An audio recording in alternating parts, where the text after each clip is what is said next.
Hello అండి. నమస్తే. ఎలా ఉన్నారు? నేను రేడియో రాంబాబుని. ఇవాళ శోభన్ బాబు గారి కెరీర్‌లో మధుసూదన్ రావు గారు, అలాగే కె. విశ్వనాథ్ వీళ్ళిద్దరు కూడా ఎలాంటి హిట్స్ ఇచ్చారు అనేటువంటి ఒక అంశాన్ని మీతో చర్చిద్దాం అనుకుంటున్నాను. ఎందుకంటే మధుసూదన్ రావు గారు 12 సినిమాలు చేశారు. విశ్వనాథ్ గారు 9 సినిమాలు చేశారు శోభన్ బాబు గారికి. విశ్వనాథ్ గారి పీక్ సినిమా చెల్లెలు కాపురం అని చెప్పుకుంటే ఆయన బలహీనమైన చిత్రంగా కాలాంతకు నిలిచిపోతుంది. అదే మధుసూదన్ రావు గారు మనం చూసినట్టయితే ఆయన పీక్ సినిమా మనుషులు మారాలైతే ఆయన వీక్ సినిమా ఈ తరం మనిషిగా చెప్పుకోవచ్చు. ఇప్పుడు అసలు వీళ్ళిద్దరు కాంబినేషన్ వచ్చిన సినిమా చూద్దాం. ముందుగా మనం విశ్వనాథ్ గారిని చూద్దాం. విశ్వనాథ్ గారు 69లో నిండు హృదయాలు సినిమా చేశారు. అంటే అప్పటికి శోభన్ బాబు గారు దాంట్లో side hero. NT Rama Rao main hero, కానీ శోభన్ బాబు గారు సైడ్ హీరో. ఆ సినిమా మంచి బ్రేక్ ఇచ్చింది, అంటే శోభన్ బాబు గారికి కూడా. యాక్చువల్ చెప్పాలంటే విశ్వనాథ్ గారికి శోభన్ బాబు గారికి ఒక అసోసియేషన్ 63లో వచ్చేటువంటి చదువుకున్న అమ్మాయిల చిత్రంతోనే ప్రారంభమైంది. ఆ చదువుకున్న అమ్మాయిల చిత్రానికి ఆదిత్య సుబ్బారావు గారు దర్శకులు, కానీ విశ్వనాథ్ గారు అసోసియేట్గా పనిచేశారు. శోభన్ బాబు గారు అందులో అక్కినేని నాగేశ్వరరావు ప్రధాన హీరో. ఇందులో ఒక చిన్న పాత్ర వేశారు. బహుశా వాళ్ళిద్దరితో ఫ్రెండ్షిప్ కానివ్వండి, బీజం అనేది అక్కడే పడింది ఎప్పుడు నేను అనుకుంటున్నాను.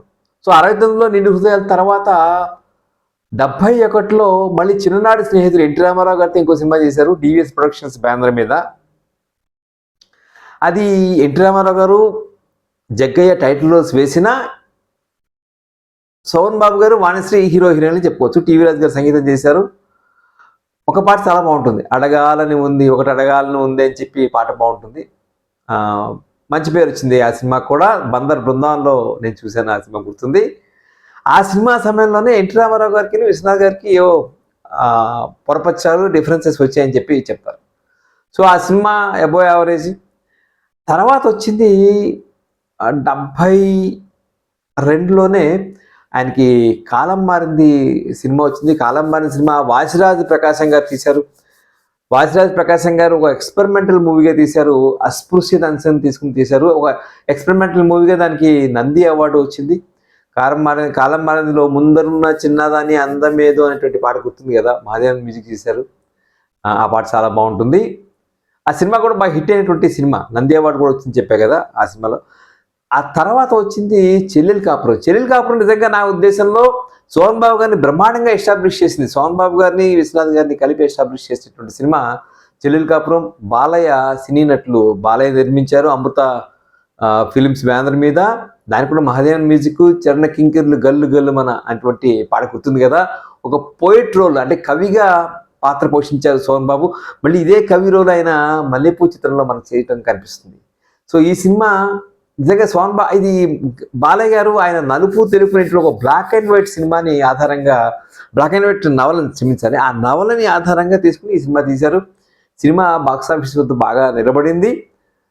పూర్తిగా శోభన్ బాబు ఒక డీగ్లామరైజ్డ్ పాత్ర వేసి మెప్పించారు. అది చెల్లెలు కాపురం ఒక ప్రత్యేకత. ఆ తర్వాత మళ్ళీ 73లో శారద సినిమా వచ్చింది. శారద సినిమా అన్నపూర్ణ సినీ ఎంటర్ప్రైజ్ బ్యానర్ మీద క్రాంతి కుమార్ నిర్మించారు. అయితే విశ్వనాథ్ గారు ఆయన కెరీర్లో చెప్పుకోదగ్గ రీమేక్స్ చెప్పుకోవాలంటే ఒకటి ఉండమ్మ బొట్టు పెడతా, ఒక మరాఠీ సినిమా ఆధారంగా చేశారు. ఇది ఒక కన్నడ సినిమా ఆధారంగా చేశారు. ఈ రెండు ప్రధానమైనటువంటి రీమేక్స్ ఆయనకి. శారద సినిమా అంటే శారద హీరోయిన్, అంటే కార్తిక్ కుమార్ గారి సినిమాలన్నీ కూడా హీరోయిన్ సెంట్రిక్గా ఉంటాయి. అలాగే ఉన్నా కూడా ఇందులో శోభన్ బాబు గారిది చాలా ముఖ్యమైన పాత్ర ఉంది. ద్విపాత్రాభినయం కాబట్టి ఆయన ముఖ్యమైన పాత్ర ఉంది ఇందులో. సంగీతం చక్రవర్తి చాలా బాగుంటుంది. శారద నన్ను చేరగానేటువంటి పాట కానీ మరొక పాట ఉంది. ఈ రెండు పాటలు, రేపల్లె వేచను అనేటువంటి పాట, ఈ రెండు పాటలు చాలా బాగుంటాయి. ఈ సినిమా కూడా ప్రేక్షకుల్ని బాగా ఆకట్టుకున్నటువంటి సినిమా 73. మళ్ళీ 75లో ఆయనకి జీవన జ్యోతి సినిమా చేశారు. జీవన జ్యోతి సినిమా కూడా వాణిశ్రీ ద్విపాత్రాభినయంతో పేరు తెచ్చుకున్న ఒక మెయిన్ క్యారెక్టర్గా, ఒక హీరోగా శోభన్ బాబు కూడా అద్భుతంగా మనకి చేయడం కనిపిస్తుంది. అందులో ముద్దుల బాబాబు నిద్రవుతున్నాడు అనేటువంటి పాట కానీ, సిన్ని ఓ సన్నాజాజుల సిన్ని అనేటువంటి పాట, అద్భుతమైనటువంటి పాట గుర్తుంది కదా. ఆ సినిమా 75 మేలో ఒక సెన్సేషన్ నిజంగా చెప్పాలంటే. ఆ సినిమా అద్భుతంగా ఆడినటువంటి సినిమా. ఆ తర్వాత 75లోనే విచిత్రంగా జేబుదం కూడా, ఇది 75 మేలో వచ్చి 75 ఆగస్టులో వచ్చింది. జేబుదం కూడా ఆ సినిమా గురించి మళ్ళీ చెప్పుకుందాం. ఆ సినిమా కూడా బాగా హిట్ అయింది. 75లో సోహన్ బాబు గారికి 3 పెద్ద హిట్లు వస్తే, ఒకటి సోగ్గాడు, ఇంకోటి నెక్స్ట్ వచ్చేసి జీవనజ్యోతి, తర్వాత జేబుదొంగ. ఈ 3 టాప్ హిట్స్ ఆ సంవత్సరం ఆయనకి. అలా జీవనజ్యోతి బ్రహ్మాండంగా నిలిచిపోయినటువంటి సినిమా అయితే, ఆ తర్వాత మళ్ళీ ఆయన 76లో సత్య చిత్ర వాళ్ళు అంతకుముందు సోహన్ బాబు గారితో తహసీల్దార్ గారు అమ్మాయి తీశారు, కేఎస్ ప్రకాష్ రావు గారి డైరెక్షన్లో. వాళ్ళే మళ్ళీ 76లో ప్రేమబంధం సినిమా తీశారు. ప్రేమబంధం సినిమా వాణిశ్రీ జయప్రద నటించారు. ఎందుకో అప్పుడు ఏమైందంటే 76 మార్చ్ 12న ఇంచుమించుగా 2 ప్రేమబంధం, ఆరాధన, ఎన్టీఆర్ ఆరాధన పోటీ పడ్డాయి. ఎన్టీఆర్ ఆరాధన బ్రహ్మాండంగా గీత ఆధారంగా తీసిన సినిమా. మహమ్మద్ రఫీ పాటలు అద్భుతంగా ఉండి మెప్పించాయి. ఆ సినిమా సూపర్ డూపర్ హిట్ అయింది. ప్రేమబంధం ఒక యావరేజీ, మరి ఫ్లాప్ అని చెప్పలేం కానీ ఒక యావరేజీ, ఎబో యావరేజ్తో సరిపెట్టుకోవాల్సి వచ్చింది. ఒక పాట చాలా బాగుంటుంది. చేరేదెటకో తెలిసి చేరువ కాలేమని తెలిసి చెరిసగమైన మెందుకో తెలిసి తెలిసి తెలిసి అనేటువంటి పాట అద్భుతంగా వేటూరు రాశారు. చాలా బాగుంటుంది ఆ పాట. 76లో వచ్చిందా అది. 77లో మళ్ళీ కవిత డివిఎస్ రాజు గారే జీవిత నౌక తీశారు. జీవిత నౌక ఇక్కడ జయసుధ, జయప్రద ఇద్దరు నటించారు. జయప్రద యాక్చువల్గా ఇక్కడ ఐ థింక్ బ్లైండ్గా నటిస్తుంది ఆవిడ. 1000 దీపాలు వెలిగిన 1000 దీపాలు వెలిగేను నాలో, అది ఎవరంటే నీ రూపం, నీ ప్రతిరూపం అనేటువంటి పాట చాలా అద్భుతంగా ఉంటుంది. అది పిక్చరేషన్ బాగుంటుంది, పాట బాగుంటుంది. జీవిత నౌక కూడా యావరేజ్ టు బిలో యావరేజ్. మరీ డిసప్పాయింట్ చేసేటువంటి చిత్రంగా ఆ కాలాంతకు సినిమా మిగిలిపోతుంది. అస్సలు ఏమాత్రం విశ్వనాథ్ గారి పందాకి భిన్నంగా ఆయన అన్నీ కూడా సెంటిమెంటు, ఫ్యామిలీ సెంటిమెంటు, ఈ పాత్రల కుటుంబంలో పాత్రల ఆధారంగా తీసేటువంటి విశ్వనాథ్ గారు పగ, ప్రతీకారం, ఒక మాస్ ఎలిమెంట్స్, ఫైట్స్ ఇవన్నీ పెట్టేసి తీసేటువంటి సినిమా కాలాంతకులు దెబ్బతీసింది. నిజంగా బహుశా ఆయన ఒక హయ్యెస్ట్ పీక్లో మనకి చెల్లెలు కాపురం కనిపిస్తే, లోయెస్ట్ దీంట్లోనేమో కాలాంతకులు సినిమా కనిపిస్తుంది. ఇది విశ్వనాథ్ గారు సోహన్ బాబు గారితో తీసిన సినిమాలు. బహుశా విశ్వనాథ్ గారు 9 సినిమాలు ఏ హీరోతో తీయలేదు. ఆయన చిరంజీవి గారితో 3, కమల్ హాసన్తో 3, మేబీ కృష్ణ గారితో ఒక మేబీ 2, ఇట్లా ఎన్టీ రామారావు గారితో ఒక 3, 4 తీశారు. కానీ 9 సినిమాలు ఒకే హీరోతో తీసినటువంటి క్రెడిట్ సోహన్ బాబు గారితో విశ్వనాథ్ గారికి ఉంది. ఇప్పుడు మసూదన్ రావు గారి సినిమా చూద్దాం. మసూదన్ రావు గారు మొదటి సినిమా అంటే 65లో వీరాహ్మంజి సినిమా తీశారు. అది దాదాపు 12 సెంటర్లో బ్రహ్మాండంగా 100 రోజులు ఆడింది. సుందర్లాల్ నెహ్తా, డూండి కలిసి నిర్మించారు. ఒక అద్భుతమైనటువంటి పాటలు మనకి ఆ సినిమాలో కనిపిస్తాయి. ఇదిగో నవలోకం, వెలసే మన కోసం, కానీ రంభా ఊర్వశి తలదన్నే, లలనీ లలామ ఎవరీమైనటువంటి పాట, ఈ 2 పాటలు చాలా అద్భుతంగా ఉంటాయి. అయితే అందులో శ్రీకృష్ణుడు కూడా ప్రధాన పాత్ర ఎన్టీఆర్ వేశారు ఆ పాత్ర. దాంతో వీరాభంజు టైటిల్ రోల్ ఉన్నా ఎన్టీ రామారావు గారికి మేజర్ క్రెడిట్ పోతుందేమో అనిపిస్తుంది.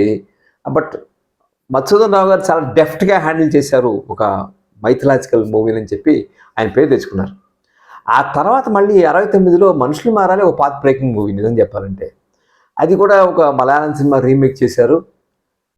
మనుషులు మారాలి చిత్రం కూడా శారద చుట్టూ తిరిగినా కూడా సోహన్ బాబు అంటే అది కార్మిక నాయకులు ఇవన్నీ కూడా అద్భుతంగా మనకి ఆ సినిమాలో కనిపిస్తాయి. ఒక మేడే పాట బ్రహ్మాండమైంది ఉంది. 2 గొప్ప పాటలు ఉన్నాయి. తూరుపు సింధూరపు మందారపు వన్నెలలో హృదయరాగం అనేటువంటి పాట, ఆ పాట చాలా బాగుంటుంది. పాపాయి నవ్వాలి పండగే రావాలి, ఈ పాట, ఈ 2 పాటలు అద్భుతమైనటువంటి 2 పాటలు. మహాదేవన్ చేసినటువంటి మ్యూజిక్ మర్చిపోలేము. మనుషులు మారాలి చిత్రం తర్వాత 71లో ఆయన కళ్యాణ మంటపం తీశారు. కళ్యాణ మంటపం నిజానికి ఆయన గజ్జి పూజ అనేటువంటి ఒక కన్నడ సినిమా ఆధారంగా తీశారు. ఆ సినిమాని తెలుగులో తీద్దాం అనుకున్నప్పుడు ఆయనకి సరైన సపోర్ట్ దొరకలేదు. చివరికి ఆయన ఏం చేశారంటే మధు పిక్చర్స్ పేరుతో ఆయనే నిర్మించారు. కాంచన, ఆయన సినిమాలో ఎక్కువ కాంచన ఉంటుంది అనుకోండి హీరోయిన్గా.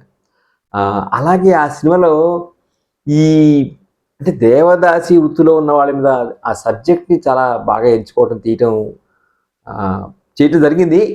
అప్పట్లో మధుసూదన్ రావు గారికి ఎక్కువ బొల్లెముద్ద శివరామకృష్ణ గారు ఆయనకి డైలాగ్స్ ఎక్కువ రాసేవాళ్ళు. ఇద్దరు కూడా కమ్యూనిస్ట్ బ్యాక్గ్రౌండ్ నుంచి వచ్చారు. అదొక కారణం.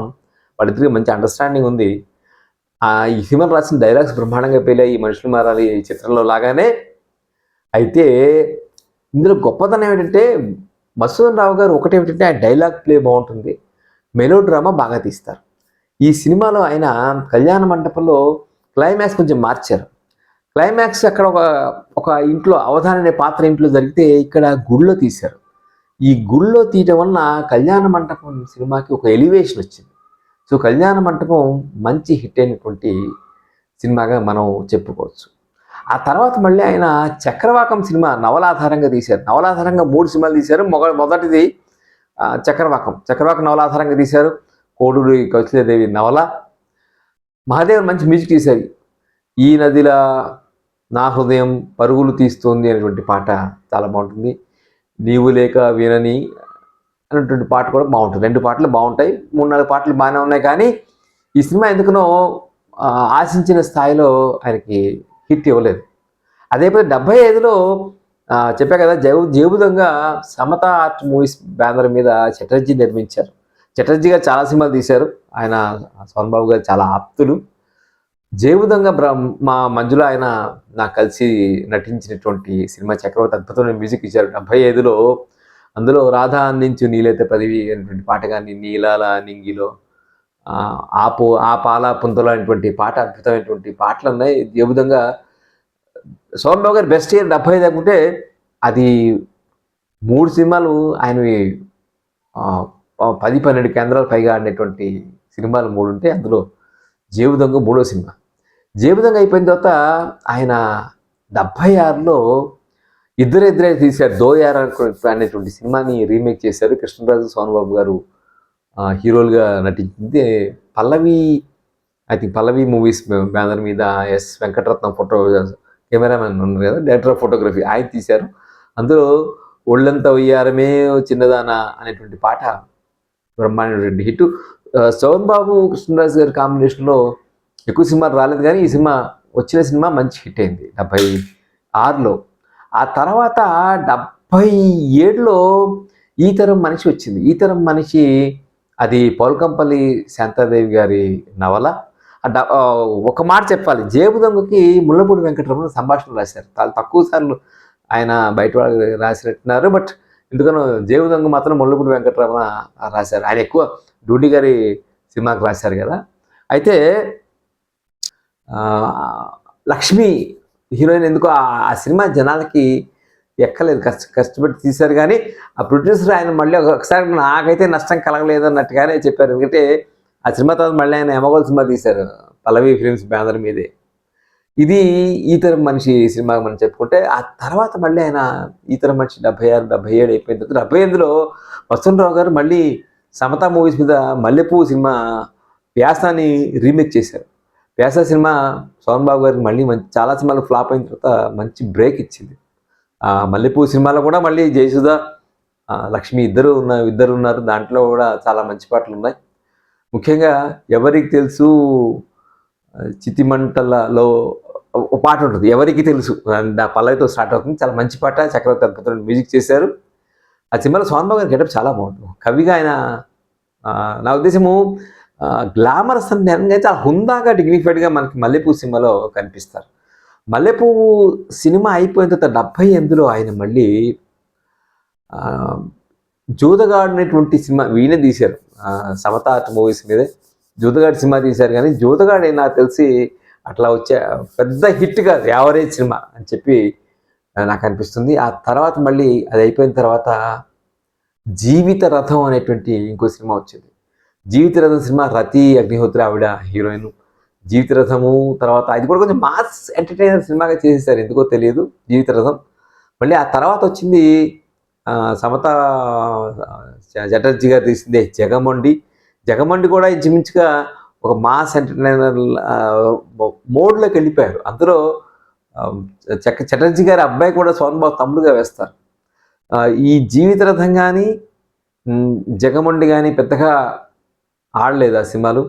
80లోనే ఈ 81 వస్తే 80లోనే చండీప్రియ సినిమా వచ్చింది. ఈ చండీప్రియ పౌల్కంపల్లి శాంతాదేవి గారి నవల. ఈ తరం మనిషి ఏమో మిస్టర్ సంపత్ ఎంఏ అనేటువంటి మాదిరెడ్డి సులోచన గారి నవలైతే,